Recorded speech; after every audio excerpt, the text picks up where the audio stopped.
Bonjour à toutes et à tous. Notre sujet aujourd'hui, l'intelligence artificielle.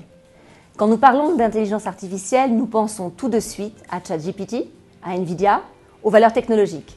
Mais l'intelligence artificielle, l'IA, ne doit pas être réduite au seul secteur technologique. L'IA se diffuse dans tous les secteurs de l'économie et ses applications se retrouvent dans la santé, l'industrie, la finance, sans parler des gains de productivité liés à son utilisation dans de nombreux autres secteurs d'activité. Avec nous aujourd'hui pour en parler, Wesley Lebeau, responsable adjoint Action thématique chez CPRAM. Bonjour Wesley. Bonjour Estelle. Bien, l'intelligence artificielle, finalement, c'est une nouvelle vague de disruption. On en parle beaucoup depuis maintenant plus d'un an, mais en fait, ce n'est pas nouveau. Et de mémoire, ça fait plus de 10 ans qu'on parle d'intelligence artificielle. Peux-tu nous en dire un peu plus ? Oui, en effet, depuis une dizaine d'années, on a eu l'émergence de nouveaux outils liés à l'intelligence artificielle. Il y a eu des assistants vocaux avec Siri, Alexa.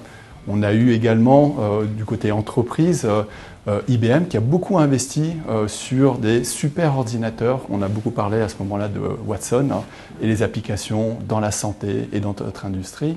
Donc l'industrie de l'intelligence artificielle était à cette époque une industrie de niche. Ça touchait uniquement quelques grandes entreprises.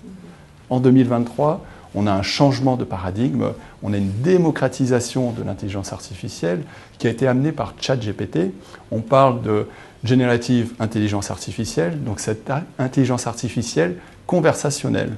Et ce moment extrêmement important dans ce cycle d'innovation est lié au modèle transformer. Donc c'est une nouvelle approche de modèles, de larges modèles linguistiques où on va intégrer énormément de paramètres et on va associer une probabilité d'un mot dans une phrase, dans un contexte.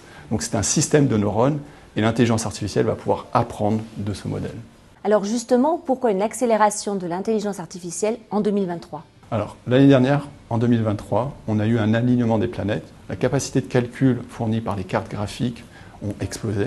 Elles sont 1000 fois plus puissantes qu'en 2016. On a eu également une certaine maturité dans les modèles larges de langue, les LLM, qui sont capables aujourd'hui d'intégrer beaucoup plus de paramètres que les années précédentes.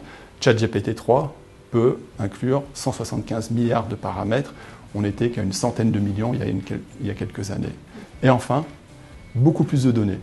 Tous les 2 ans, le nombre de données disponibles double dans le monde. Donc on va retrouver des LLM qui vont être beaucoup plus puissants, avec beaucoup plus de paramètres. ChatGPT 3, on retrouve 170 milliards de paramètres dans le modèle, par rapport aux premières versions où on avait uniquement une centaine de millions. Donc les modèles sont plus efficients, plus faciles à utiliser, avec des réponses plus exactes. Lorsqu'on compare la puissance du modèle ChatGPT 3 par rapport au précédent, ça équivaut à 22 000 ans pour un être humain à lire 8 heures par jour afin d'assimiler l'ensemble des connaissances. Ah oui, c'est impressionnant. Et ce n'est que le début. Alors face à la très belle performance des valeurs d'intelligence artificielle sur les marchés financiers, on associe très souvent la thématique de l'intelligence artificielle à un phénomène de bulle. Est-ce vraiment le cas ? Alors, lorsqu'on parle de bulle dans les marchés financiers, c'est lorsqu'on observe cette euphorie avec une déconnexion des fondamentaux et des perspectives de croissance qui s'accélèrent sur des années, voire des décennies. Il est légitime aujourd'hui de se poser la question, lorsqu'on voit la concentration de la performance, lorsqu'on observe des attentes qui deviennent de plus en plus élevées dans la thématique de l'intelligence artificielle, lorsqu'on regarde également l'environnement économique qui est plus favorable avec une perspective de baisse des taux sur la deuxième partie d'année. Mais lorsqu'on se concentre sur le cycle d'investissement de l'intelligence artificielle, on se rend compte qu'il faut le déployer à grande échelle. On est au début du cycle qui, il y a quelques années, faisait que quelques milliards de dollars en termes de marché adressable, et on projette un marché qui va être de l'ordre de 400 milliards en 2027. Donc il faut du temps, il faut des ressources, et on se rend compte également que l'offre n'est pas suffisante aujourd'hui pour soutenir la demande, et il faudra plusieurs trimestres afin d'avoir une normalisation de cette offre-demande dans le marché du data center intelligence artificielle.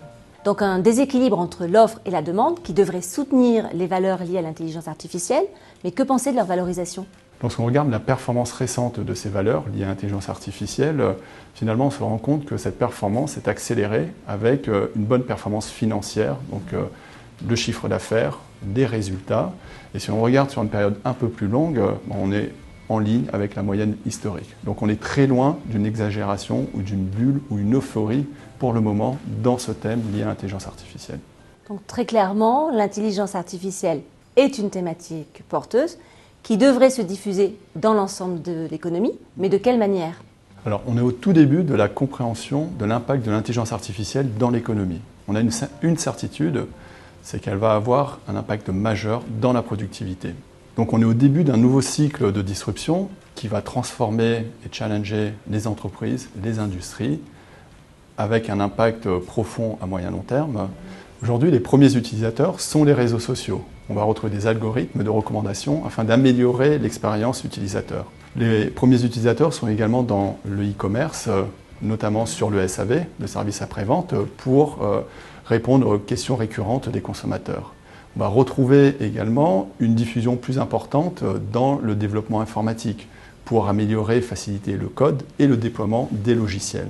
À terme, 2/3 de l'intelligence artificielle sera utilisée autour de la recherche et développement, de la vente et marketing, de la gestion client et du développement logiciel. Donc ce sont 4 axes stratégiques pour les entreprises afin d'améliorer la productivité, accélérer les sources de revenus, augmenter le niveau de recherche et développement, gain de part de marché, avantages concurrentiels. Donc on comprend à quel point l'intelligence artificielle est une priorité pour les entreprises et qu'on est qu'au début de ce nouveau cycle. Merci Wesley pour ces éclairages sur l'intelligence artificielle. Avec plaisir Estelle. Cette thématique a soutenu et continue de soutenir la performance de nombreuses valeurs cotées et ce n'est certainement pas terminé. D'autres segments de valeurs seront susceptibles de bénéficier de l'intelligence artificielle dans les années à venir. C'est donc un thème que vous pouvez retrouver dans vos mandats de gestion. Merci de votre attention et à très bientôt.